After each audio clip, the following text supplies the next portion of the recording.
તારે એટલે મારે એક આપને પ્રસંગ કેવો છે. પરમ પૂજ્ય બાપુનો આદેશ છે. ત્રિલોકનાથ બાપુ પાસે તો અમે બહુ બેઠા છીએ. શેરનાથ બાપુને યાદ, હું હમણાં બે દી પહેલા આવ્યો ત્યારે હું વાત કરતો હતો. શું શેરનાથ બાપુને કહેતો હતો ત્રિલોકનાથ બાપુનો વિવેક, એનું ભજન, આ ભજન જ બોલે છે બાપ, આ ભજન ભૂમિ છે બાપુની. ત્રિલોકનાથ બાપુની આ સાધના ભૂમિ છે. અહીં તો જેટલું અવાય એટલું જીવન પવિત્ર થાય, ન આવાય તો આપણને રંજ થાય. આવીએ એનું કઈ પ્રમાણ ન હોય. અહીં તો ન આવીએ તો દુઃખ થાય. આવું તો જોઈએ જ. કહેવાનો મારો અર્થ, ભગવાન કૃષ્ણની બેને એકાંતમાં વાત કરી છે. મારે એ પ્રસંગ આપણે કેવો છે. અખિલ બ્રહ્માંડનો માલિક ભગવાન કૃષ્ણ અર્જુને એમ કીધું, રથને મધ્યમાં લઈ લ્યો. મહાભારતના યુદ્ધમાં રથને મધ્યમાં લઈ લ્યો. જીવન મધ્યમાં છે. જીવન ભૂતકાળમાં નથી, જીવન ભવિષ્યમાં નથી. કારણ હું તમારા અનુભવની વાત કરું. ભૂતકાળની ઘટના ઘટી ગઈ છે, બોલો હવે શું કરો તમે? જે પાણી વયું ગયું એ પાણી આવે પાછું? જે સૂરજ ઉગ્યો યાદનો એ પાછો ઉગશે? જે વેણ નીકળી ગયું પાછું વેણ નીકળે? ભૂતકાળ એ ઘટના ઘટી ગઈ છે, એને હું અફસોસ કરવો? ભવિષ્યની મને તમને ખબર નથી. ન જાણે જાનકી નાથે સવારે શું થવાનું છે. જીવન વર્તમાન, અને મોજમાં રહેવું. વર્તમાનમાં મોજ, એનો હું તમને દાખલો મારો તમારા નજીકનો આપી દઉં. આપણા ઘરમાં, મારા ને તમારા ઘરમાં કોક વાર રસોઈ બગડે, તમે જમવા બેઠા હો અને જો વર્તમાનમાં હશો ને તો તમને વિચાર આવશે, શાક બગડી ગયું છે, મારી પત્નીની તબિયત બરાબર નહીં હોય, અથવા તો છોકરાને કાંઈ કામ કરવા નહીં દીધું હોય.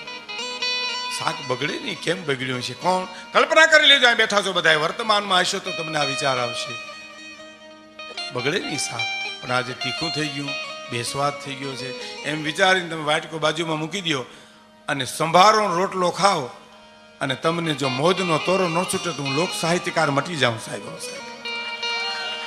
હા, પણ જો શાક બગડ્યું એની અરે તમે બગડ્યા એટલે બધું બગડ્યું સમજી લેજો. પછી રોટલી ખાતા એમ લાગે જ નહીં, પગરખાની હકતરી ખાતા હોય એમ જ લાગે. રોટલો તો લાગે જ નહીં, ખોળના બટકા ખાતા હોય એમ લાગે. ખીચડી ખાવ એમ લાગે જ નહીં, ગોદડું સાવતા હોય એમ લાગે. કારણ કે અંદરનું બગડ્યું, બહારનું બગડ્યું. અંદરની દુનિયા શણગારવાની વાત છે સાહેબ, બહુ મોટી. વર્તમાનમાં હો, વર્તમાનમાં હો. ભગવાન બુદ્ધને એક વ્યક્તિ જેમ તેમ બોલે છે.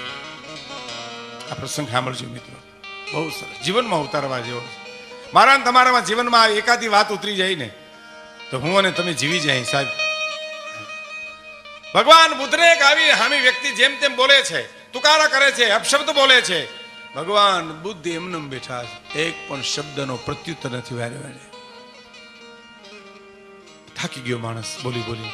અને તમે અનુભવ કરજો, આપણા હગાવાલામાં કોઈ ધોખાના કાગળ આવે ને એના જવાબ દેહો તો ડબલ આવશે, પણ જવાબ જ ન દે કેટલાક લખે, કેટલાક લખી લખે. પ્રત્યુત્તર ના આવ્યો, માણસ થાકી ગયો બોલી બોલી, ઘેરે વયો ગયો. ઘેરે વયા ગયા પછી પસ્તાવો થયો કે હાય હાય, એક સાધુને અકારણ હું બોલ્યો, ન બોલવાનું બોલ્યો. બીજે દિવસે જેને પગ પકડીને બુદ્ધને એમ કહે છે, હું ક્ષમા માગું છું. વાહ વાહ, પરમ પૂજ્ય મુક્તાનંદ બાપુ ચાપડાથી પધાર્યા છે, તાળીઓથી વધાવી લઈએ આપણે. આ તો સંતોનો મેળાવડો છે. વાહ, મુક્તાનંદ બાપુ ઉની વાત હું ઘણી વાર કરું છું. એને એક વાર કીધું હતું કે મૃત્યુ છે ને માણસને, હું જે વાત કરી રહ્યો છું એ મૃત્યુને ભેટવાનો માણસની આંખમાં એક હરખ હોવો જોઈએ. અને એ તો જ હોય કે નાનપણથી જીવન શુદ્ધ જીવો હોય તો મૃત્યુને ભેટવાની એને મજા હોય. મૃત્યુ પહેલા એ માણસ મૃત્યુ પામી ચૂક્યો હોય, પછી આ મૃત્યુ પહેલા 3 મૃત્યુ જીતવાના હોય છે ભાઈ, તમારે ને મારે. એક મહાપુરુષે મને કીધું હતું 3 મૃત્યુ. આ તો સહજ મૃત્યુ છે, મારો ને તમારું આયુષ પૂરું થાય અને હૃદય બંધ પડી જાય મૃત્યુ થાય, એ સહજ મૃત્યુ છે. એની પહેલા 3 મૃત્યુ જીતવાના છે. એક શારીરિક મૃત્યુ માણસનું થઈ જાય, એક વ્યવહારિક માણસનું મૃત્યુ થઈ જાય, એક સામાજિક મૃત્યુ પણ માણસનું થઈ જાય. સામાજિક મૃત્યુ એવું થઈ જાય માણસનું કે એ માણસનો વિશ્વાસ ન કરે કોઈ. આ હામો મળે 100 રૂપિયા માગશે, હાલો આપણે શેરી બદલાવી નાખીએ, એ માણસનું મૃત્યુ થઈ ચૂક્યું છે. અથવા તો દીકરાની વહુ એમ કે કાકા જો ઘરે રોકાના હોય તો એના પતિને એમ કે તમે ક્યાંય ઘર છોડીને જાતા નહીં, એનું પણ ચારિત્રનું મૃત્યુ થઈ ગયું છે. અને એ મૃત્યુ તમે જીતી લ્યો ને તો તમે સહજ મૃત્યુને ભેટવા માટે તમને હરખ હોય, તમારી આંખમાં એક ચમક હોય, તમને એમ થાય ભલે આવીને ઊભું રહે. કાગડા કૂતરાના જેમ અવાજ આવે એમ એક અવાજ આવતો હતો ત્યાંથી. તો કે હું તમને જેમ તેમ બોલતો હતો કે મારે શું કામ અર્થ કરવો જોઈએ કે તમે મને ગાળ્યું કાઢતા હતા. હું અને તમે દુઃખી અર્થ કરીને થયા છીએ સાહેબ, બાકી અર્થ ન કરો તો કોઈ વેદના છે જ નહીં. ભગવાન બુદ્ધે એમ કીધું અર્થ કરવા હોય તો ગીતાના શ્લોકના ન કરું, અર્થ કરવા હોય તો હું રામાયણના ચોપાઈના ન કરું, અર્થ મારે કરવા હોય તો ભાગવતના શ્લોકના ન કરું, તારી ગાયલુના અર્થ હું કામ કરું? હે? અને આપણે ગાયલુના અર્થ કરીને જીવતર ગુજાર્યું છે સાહેબ, એટલે દુઃખીના ઢાળિયા છે. અર્થ તો સારા કરો, બાકી તો સાંભળવાની કોઈ જરૂર જ નથી. વર્તમાનમાં રહેશો તો તમને કાંઈ ખબર નથી. અને ભગવાન બુદ્ધે પછી એમ કીધું કે તમે ગઈકાલની વાત કરો છો, તો કે હા આજે તો આજ થઈ ગઈ છે, આજે તો આજ થઈ ગઈ. કાલે પાણી હતું છે તો કે એ પલાક આપી ગયું એમ, કાલે હુરજ ઉગ્યો તો છે તો કે ના એ તો પલાક આપી ગયો એમ, તો કે હા કાલે તમે હતા એ અટાણે છો. હે? કલ્પના કરો, તમે હતા એ અટાણે છો, તો કે ના તમારામાં પરિવર્તન થઈ ગયું. પછી મારે ક્રોધ કરવો કોની ઉપર, ક્ષમા આપવી કોને?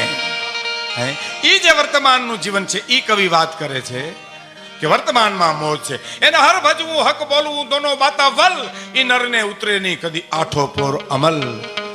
પેલી કડી સાંભળજો કે કારમી પાણાના કાળ જાવીધી કુપલું ફૂટે રે, આબધરા બીચ રમતું હાલે, હજી એનો ખેલ ન ખૂટે રે, આબધરા બીચ રમતું હાલે, એનો ખેલ ન ખૂટે રે. તો પછી કરવું શું?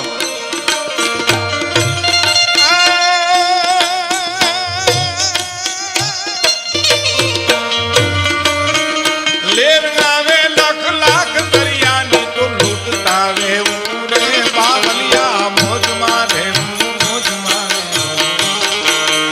મોજ મારે રે, મોજ મારે મોજ મારે મોજ મારે રે.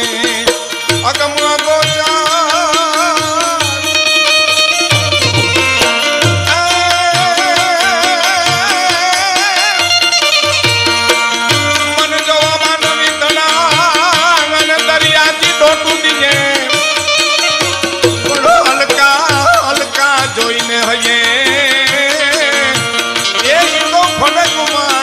પાછા ફરે.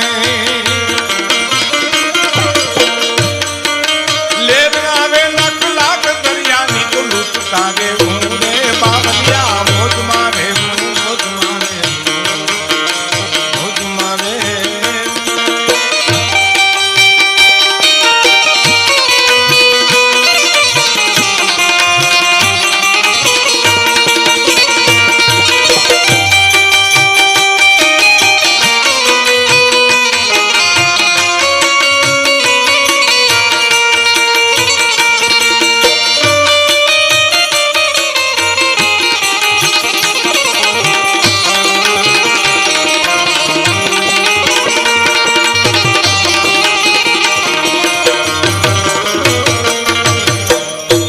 મજાની કરીશ કે કાળ કરે કાળ કામનું એમાં કાઈ નો હાલ રે. કાળ કાળનું કામ કરે, મૃત્યુ મૃત્યુનું કામ કરે છે. બોલો હે? આપણે ત્યાં મૃત્યુને અમંગલ ગણ્યું નથી, મૃત્યુને મંગલ ગણ્યું છે. મને એક જણે કીધું તો તમને સાંભળવા આવી પણ મરવાના બહુ ડારા દિયો. પણ મેં કીધું તારે ન મરવું તો અમારે કાંઈ મારવું નથી ને અમારા હાથની વાત નથી, નકર એટલી કાંઈ